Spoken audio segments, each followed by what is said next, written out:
Boa noite. Boa noite aos amigos que já estão aqui acompanhando essa doutrinária ao vivo, online, esse vídeo que substitui aí os nossos encontros presenciais na Casa Espírita. Faltam alguns minutinhos para a gente dar início à palestra e eu preparei para a gente então um material a respeito das desigualdades sociais.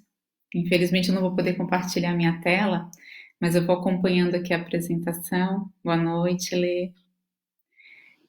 Quem for entrando pode ir dando boa noite. Aos pouquinhos a gente já vai começar.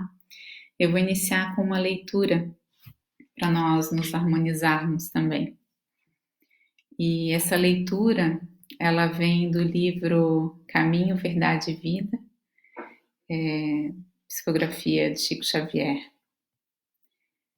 pelo Espírito Emmanuel. Tem uma leitura lá que é na página 142, a leitura 135, que fala sobre o ouro intransferível.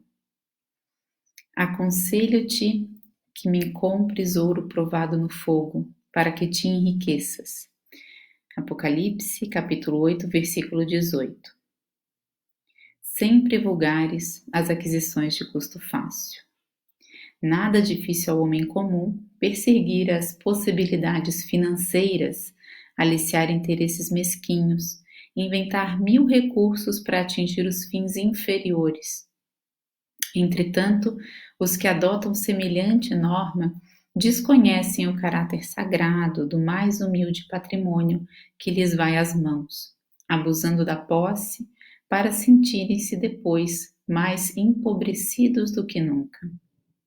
A recomendação divina é suficientemente clara. Para que um homem se enriqueça, deve adquirir o ouro provado no fogo, fortuna essa que procede das mãos generosas do Altíssimo. Somente essa riqueza espiritual, adquirida nas situações de trabalho árduo, de profunda compreensão, de vitória sobre si mesmo, de esforço incessante, conferirá ao espírito a posição de ascendência legítima, de bem-estar permanente, além das transformações impostas pelo sepulcro, e apenas levará a efeito tão elevada conquista após entregar-se totalmente ao Pai para a grandeza do divino serviço. O homem mobilizado pelo homem poderá, sem dúvida, receber volumosos salários. Convenhamos, porém, que esses bens se transformam sempre ou algum dia serão transferidos a outrem, pelo detentor provisório. No entanto, quando o trabalhador gasta suas possibilidades no trabalho do bem, com esquecimento do egoísmo, desinteressado de si próprio, colocando acima dos caprichos da personalidade os objetivos da obra de Deus, lutando, amando, sofrendo e entregando-se a Ele, adquire indiscutivelmente o ouro eterno e intransferível.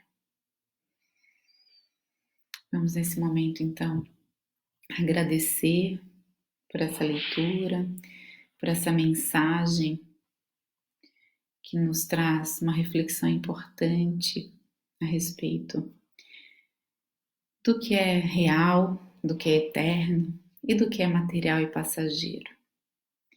Que a gente possa seguir na noite de hoje nessa reflexão, que esse estudo breve a respeito das desigualdades sociais possam também nos colocar numa situação de ação, para que nós tenhamos mais clareza a respeito da nossa situação atual e possamos seguir no nosso eterno trabalho de autoconhecimento, de melhora e de capacitação, não só de nós mesmos, mas do mundo ao nosso redor, da sociedade em que nós estamos colocados.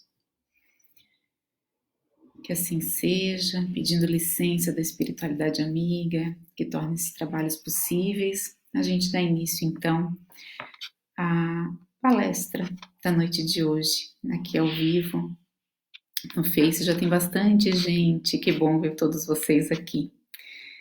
Depois eu posso compartilhar a minha apresentação. Eu estava conversando antes da gente entrar aqui com uma colega do centro. Júlia, será que eu coloco a minha tela ou será que eu fico com o vídeo, né, com a câmera? Porque eu preparei alguns slides. A Júlia disse assim: olha, Emília, eu acho que o pessoal gosta mais de ver o palestrante, assim, né, engaja melhor do que com a tela, né? Então, ok, estamos aqui. E eu vou descrever para vocês e ler um pouquinho também daquilo que eu preparei. E queria começar, então, pensando um pouquinho juntos, né? O que a gente pensa, o que vem à mente quando o tema é desigualdade social?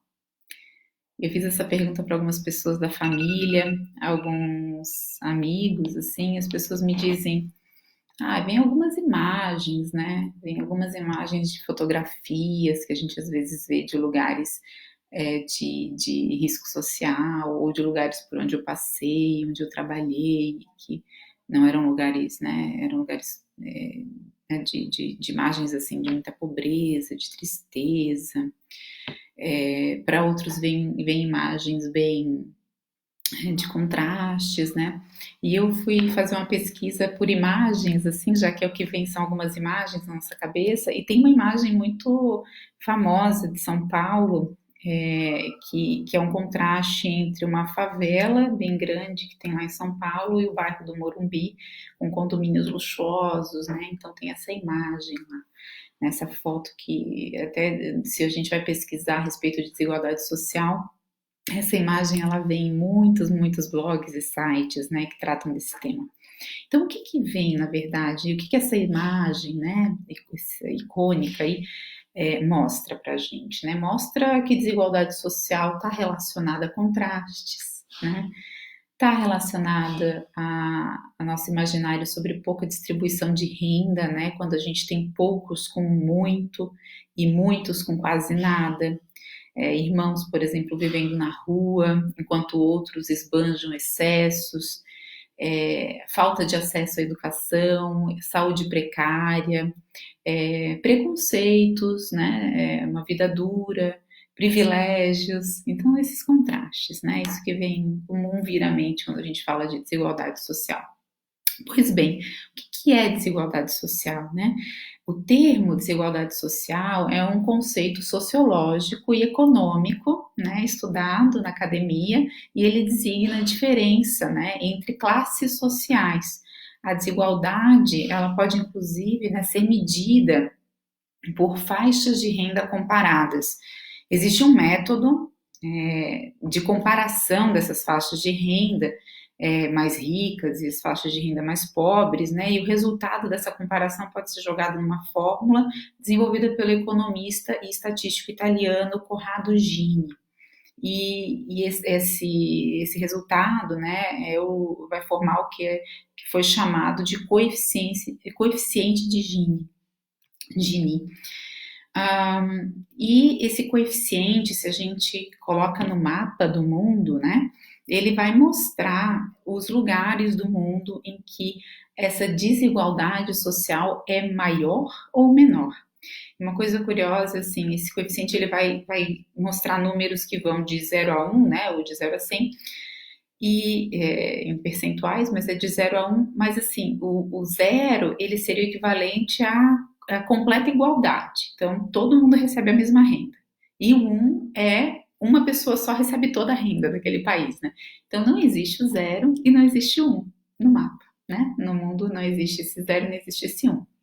O que existem são lugares em que o número é mais baixo, e aí na casa de 25 a 30, né?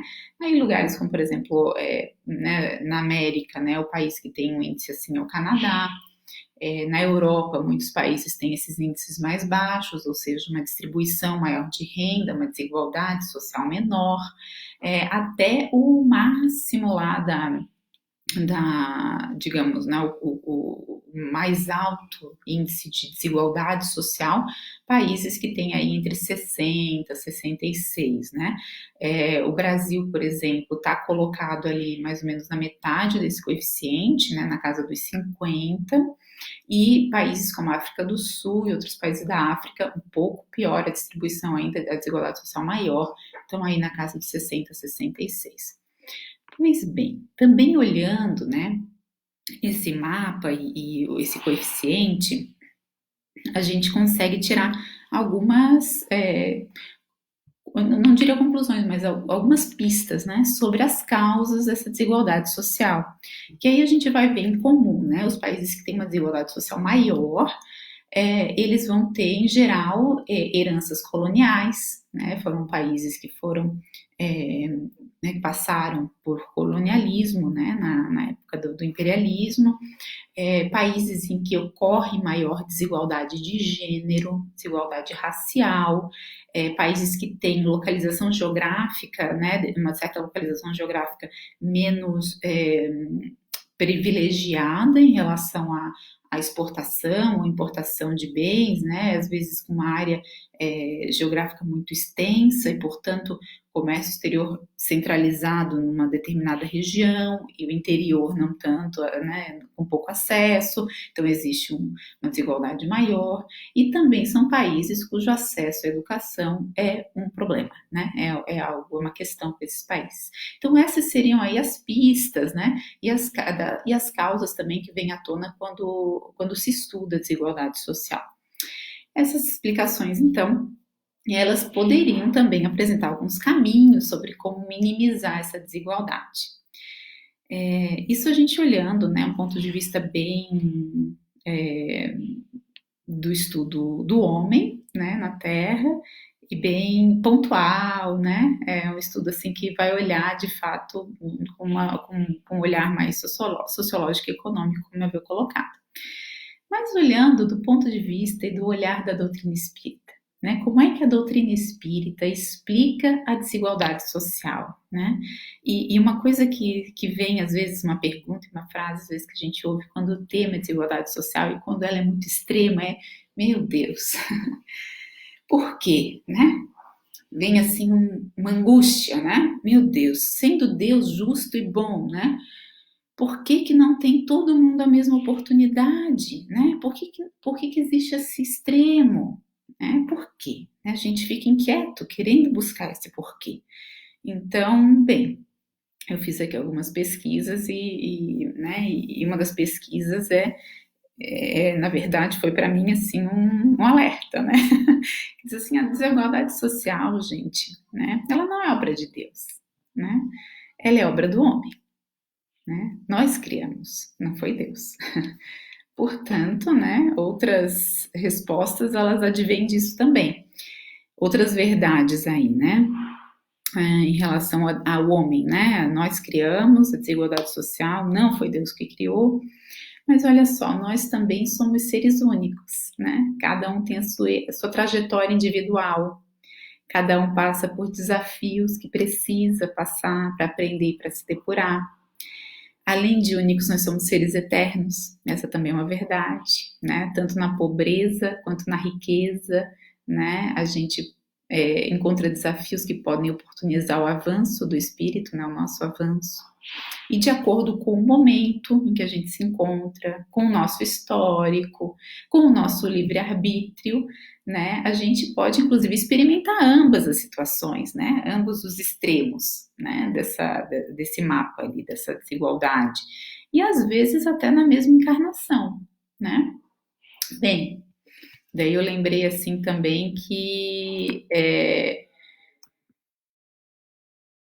algo, né, que a riqueza e a pobreza não diferenciam, né? Existe desigualdade social, existe pobreza, existe riqueza, mas independente dessa desigualdade, todos nós, sejamos ricos ou pobres, nós estamos em busca do mesmo ideal, né? Tem algo que nos aproxima aí, que é a nossa jornada, né? A nossa busca pela ação do bem, E por meio dessa ação também a superação das nossas más tendências, é a nossa escalada aí evolutiva, né? E essas más tendências que todos temos, independente da classe social, elas são originadas, se a gente for olhar a fundo, no nosso orgulho e no nosso egoísmo, né? Então, bem, diante disso, né, se todos temos, né, o que aprender, o que superar, tanto na riqueza quanto na pobreza, a gente pode ter oportunidade para aprendizado, né? Oportunidade para aprender. Daí tem um trechinho que eu queria trazer nesse momento, que é lá do Evangelho segundo o Espiritismo, lá no capítulo 25, que é o capítulo que traz o buscar e achareis, né? Que fala um pouquinho a respeito do progresso, a respeito dessa jornada que a gente tem em comum, né? Daí diz assim, esse trechinho que eu separei. Mas bem pouca coisa é imperceptível mesmo, em grande número deles, o progresso que cada um realiza individualmente no curso da vida, no curso de uma vida, né? Como poderia então progredir a humanidade sem a pré-existência e a resistência da alma? Se as almas se fossem todos os dias, para não mais voltarem, a humanidade se renovaria incessantemente com os elementos primitivos, tendo de fazer tudo, de aprender tudo. Não haveria, nesse caso, razão para o homem se achar, né, hoje mais adiantado do que nas primeiras idades do mundo, uma vez que a cada nascimento todo o trabalho intelectual teria que recomeçar. Ao contrário, voltando com o progresso que já realizou e adquirindo de cada vez alguma coisa a mais, a alma passa gradualmente da barbárie à civilização material e desta à civilização moral. Então, esse parênteses, para a gente falar um pouquinho da pré-existência da alma e da resistência da alma, também é fundamental para a gente responder aquela pergunta: e como é que a doutrina espírita explica a desigualdade social? Né? O fato da existência da reencarnação, e como eu falei, de nós sermos seres eternos, e não só eternos, termos as oportunidades de múltiplas existências, né? Também ajuda a, se não a compreender, que talvez compreender seja muito grande, mas apaziguar um pouquinho o nosso coração, né? Em relação a esse problema. A gente saber que, ok, não é, né, desigualdade social não foi obra de Deus, foi obra do homem. Bem, se o homem está melhorando, e à medida que a gente melhora, também não será um problema para sempre, né? É importante a gente também pensar nisso. Pois bem, no mundo de provas e expiações, né, que a gente sempre fala da Terra, a gente diz isso, a gente vive num mundo de provas e expiações. E nesse mundo, as desigualdades são mais intensas, né? Esses problemas, eles são mais intensos. Num planeta de regeneração, que é para onde a Terra vai se encaminhando, será que a desigualdade social vai estar superada? Será, né, que é uma questão aí dessa transição e da Terra se tornar um planeta de regeneração e assim a gente vai deixar para trás esse problema da desigualdade social? Bem, vamos ver lá de novo no Evangelho segundo o Espiritismo, agora voltando um pouquinho lá no capítulo 3, há muitas moradas na casa do meu pai, é o título desse capítulo, no item 17, diz assim: os mundos regeneradores servem de transição entre os mundos de expiação e os mundos felizes. A alma penitente encontra neles a calma e o repouso e acaba por depurar-se. Sem dúvida, em tais mundos, o homem ainda se acha sujeito às leis que regem a matéria. Né? Em tais mundos, vou repetir, o homem ainda se acha sujeito às leis que regem a matéria.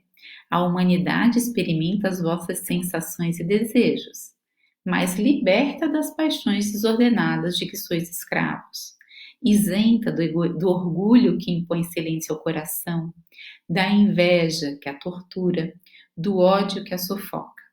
Em todas as frontes vê-se escrita a palavra amor. Perfeita equidade preside as relações sociais. Perfeita equidade, vou repetir, preside as relações sociais. Todos reconhecem Deus e tentam caminhar para Ele, cumprindo-lhe as leis. portanto, uma melhora significativa é esperada, né? Agora, de novo, lá no Livro dos Espíritos, esse tema ele é tratado lá na altura da pergunta 805, 806, que é quando fala a terceira parte do Livro dos Espíritos, que trata das... terceira parte vai tratar aí das leis morais, né? E especialmente, especificamente na lei na lei de igualdade, que a gente vai ver a questão das desigualdades sociais. E na pergunta 806, no item A pergunta é a seguinte: então, algum dia essa desigualdade desaparecerá? E olha só o que os espíritos respondem: eternas somente as leis de Deus o são. Né? Então a gente já tinha visto, desigualdade social, desigualdade das condições sociais é obra do homem e não obra de Deus. Né? Então ali a espiritualidade esclarece mais um pouquinho. Eternas somente as leis de Deus o são. Não vês que dia a dia ela gradualmente se apaga?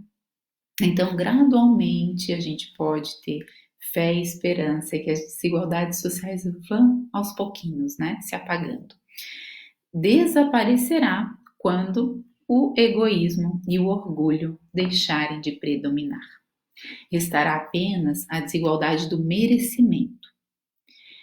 Dia virá em que os membros da grande família dos filhos de Deus deixarão de considerar-se como de sangue mais ou menos puro. Só o espírito é mais ou menos puro, e isso não depende da posição social. Bacana essa leitura, né? Para esclarecer a questão da desigualdade social. Então, vai restar desigualdade, mas ela baseada no merecimento. E quando a gente fala aqui da desigualdade do merecimento, não se pode confundir com meritocracia do materialismo, aquela que a gente às vezes ouve falar aqui, né, na Terra e nas nossas relações sociais. Não é disso que os espíritos estão falando. É mais o merecimento mesmo do espírito em relação ao seu trabalho, né, à sua jornada evolutiva. Bem, e tem uma mensagem que também foi publicada no Evangelho segundo o Espiritismo, uma psicografia de 1863, entrando um pouquinho mais a fundo, né, agora. A gente falou, então, sobre a desigualdade social, possíveis causas, também que ela é uma criação, uma obra do homem, não de Deus. A gente viu também que, sim, estamos encaminhando para um momento em que viveremos no mundo sem essas desigualdades sociais, né? Agora, depende da gente, né? Essas desigualdades sociais, elas não vão sumir, desaparecer, né? Assim como foi obra do homem criá-las, que seja obra do homem também superá-las, certo? Então também depende da gente. Então, nesse pensamento de que depende da gente essa superação, de cada um de nós, né? Qual que é o nosso papel? Né? E assim, olhando e fazendo essas leituras, preparando esse material aqui para essa noite, eu me deparei com algumas pistas, né? Algumas leituras interessantes. Tem uma mensagem do cardeal Morlot, que foi psicografado em 1863, e ele diz o seguinte: ele está falando, na verdade, a respeito do poder, da autoridade, mas eu achei que tem um encaixe com essa mensagem da desigualdade social também, e principalmente esse trecho, que ele diz assim: todo homem tem na Terra uma missão, grande ou pequena, qualquer que ela seja, sempre lhe é dada para o bem. Sempre lhe é dada para o bem. Falseá-la em seu princípio é, pois, falir o seu desempenho. Assim como pergunta ao rico, né, que fizeste da riqueza que nas tuas mãos devera ser um manancial a espalhar a fecundidade ao teu redor? Também Deus inquirirá daquele que disponha de alguma autoridade. Que uso fizeste dessa autoridade? Que males evitaste? Que progresso facultaste? Se te dei subordinados, não foi para que os fizesses escravos da tua vontade, nem instrumentos dóceis aos teus caprichos ou à tua cupidez. Fiz-te forte e confiei-te os que eram fracos, para que os amparasses e ajudasses a subir a meu seio. Então aí o cardeal Morlot traz à luz aí da doutrina a responsabilidade daquele que pede, daquele que assim escolhe, né, encarnar com bens materiais ou passar por essa encarnação tendo em algum momento mais bens materiais e mais autoridade. Né? Então, é importante a gente colocar também essa luz, né, sobre as nossas escolhas. Apesar do véu do esquecimento, no momento do encarne, não tenham dúvidas que essas missões, né, a maior parte das vezes, essas missões são nossa escolha, né? E se existe a missão, ela é para o bem, né? Então estamos de fato passando por ela para o bem, né? É bom fazer essa pergunta, essa meditação, né? Nessa noite de quinta-feira. Será que essa riqueza que nós temos, né? E para muitos, aí que tá também a cegueira da riqueza. Muitas vezes a gente não se dá conta dela. Muitas vezes a gente não se considera rico, né? Por ponto de comparação, né? É muito curioso porque assim a gente pode ver assim que muitas vezes, né? A gente consegue se enxergar rico ou pobre sempre em comparação. Né? Gente, é difícil ser um extrato, a não ser que seja muito agudo, né? Os bilionários mais ricos do mundo e a pessoa que de fato está na miséria, mas tirando esses extremos, né? No meio do caminho, é sempre no campo da comparação. Se a gente está se comparando com alguém que tem mais materialmente, a gente não vai se considerar tão rico. Se a gente se compara com quem não tem, a gente vai se considerar mais rico. Né? Então, nesse ponto da comparação e dessa percepção do nosso arredor, né, independente, né, da gente se dizer, olha, sou bilionário ou milionário, o que quer que seja, o que eu tenho, o bem material que me é oferecido, né? E aí a ilusão da propriedade também, né? Nada nos pertence, né? Nada nos pertence, tudo que nós temos, não temos, né? Usamos por permissão divina. Então, iremos retornar. Eu gosto de dizer, né? Então, na minha família, diz tudo que você tem, te tem também. Porque exige, né? Exige tempo de manutenção, exige trabalho para conseguir manter, né? Se assim for. E no final também vou fazer uma leitura que lembra isso. Bem, não vou atropelar aqui para a gente dar sequência na conversa, pois essa reflexão do cardeal Morlo eu acho ela muito válida. Acho ela muito válida porque ela traz à tona a responsabilidade da riqueza e da autoridade. Né? Tudo que a gente tem, por pouco que seja, nos foi confiado por um motivo, por uma razão. E pode ter certeza que não é a vontade de Deus que a gente acumule para nosso próprio benefício. Né? Sempre tem aí um motivo por trás para a gente estar sendo responsabilizado, né? Desse bem, enfim. E no outro oposto, lá do outro lado, né, tem uma outra leitura também que eu achei muito interessante, que foi publicada na Revista Espírita no mês de abril de 1864, que é uma psicografia de João Evangelista. E ele se dirige aos operários numa carta, e ele fala dos operários e de uma luta, né, que os operários passavam na época, mas eu acho que é fácil a gente, apesar do deslocamento do tempo e do momento histórico, mas é fácil a gente se identificar assim, enquanto trabalhador, enquanto batalhador, enquanto alguém que acorda muito cedo para colocar o pão na mesa da família, dos filhos, vai dormir muito tarde, e que o nosso suor, né, do nosso suor depende a sobrevivência, né, nossa e dos nossos queridos. Então, nessa leitura do João Evangelista, eu acho que é um acalento também, né, que diz assim, operários, sois os eleitos na via dolorosa da provação, onde marchais de pés sangrentos e coração desencorajado. Esperai, irmãos, todo sofrimento leva consigo o seu salário. Toda jornada laboriosa tem sua noite de repouso. Crede no futuro, que será a vossa recompensa. Sede espíritas e tornar-vos-ei fortes e pacientes, porque aprendereis que as provas são uma garantia de progresso e que elas vos abrirão a entrada do repouso feliz, onde bem direis os sofrimentos que vos terão aberto o seu acesso. Então, tanto na leitura lá para os ricos e para quem tem autoridade, quanto na leitura de João Evangelista para quem está numa situação social, financeira, né, de condições difíceis, esse lembrete da luta pela nossa melhoria, né, seja um lembrete de que olhemos para a nossa humildade, né, e para a nossa fé. Né? E um lembrete de que olhemos e cuidemos do nosso orgulho, do nosso egoísmo, né? Do outro lado. Então, lá no Evangelho segundo o Espiritismo, né? Fazendo esse fechamento, assim, lá no capítulo 16, que quando fala das desigualdades das riquezas, no item 8, né, diz assim: um que não a tem hoje, que não tem a riqueza hoje, já a teve.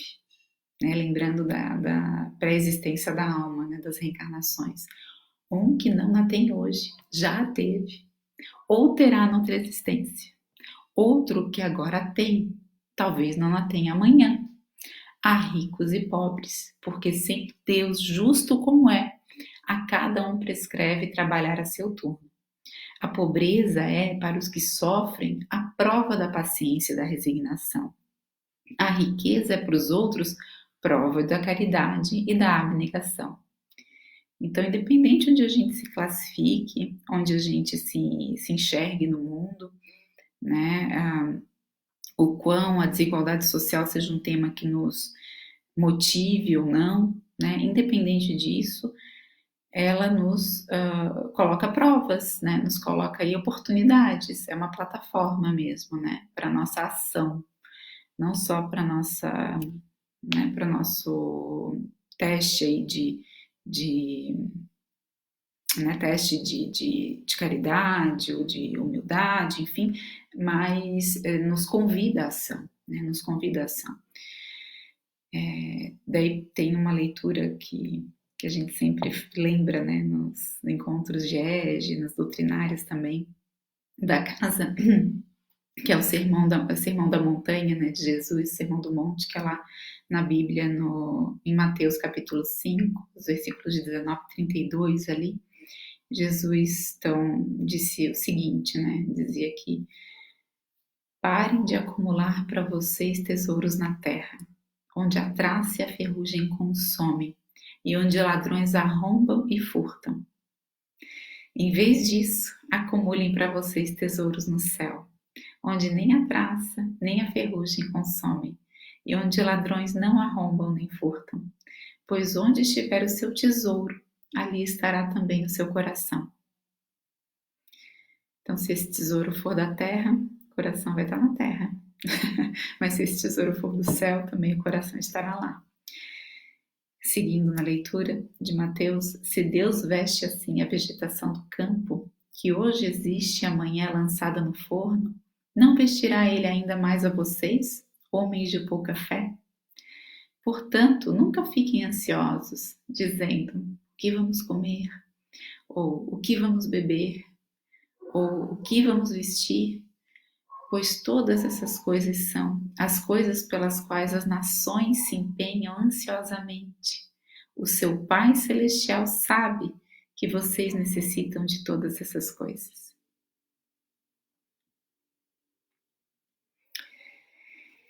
Então é com esse abraço, né, dessa leitura e esse lembrete de que essa leitura para mim é uma oração também, né, de que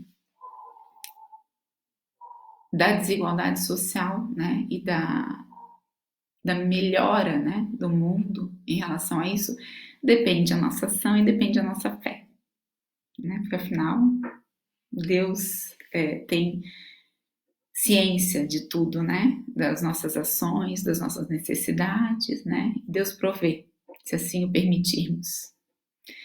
Gente, obrigada. Fico muito feliz com essa oportunidade. Uma boa noite a todos, né? E fiquem todos bem, né? Fiquem todos com Deus, e que esse encontro, né, possa seguir permeando aí os nossos lares, né? Hoje todos num momento bastante diferente, né, da sociedade, nós sendo lembrados de tantas coisas o tempo todo. Esses encontros aqui, eles são grandes momentos aí né, de nos conectarmos, né, uns com os outros aqui no que de fato é mais importante, né, para esse momento. Bem, fiquem todos bem, uma boa noite e até a próxima.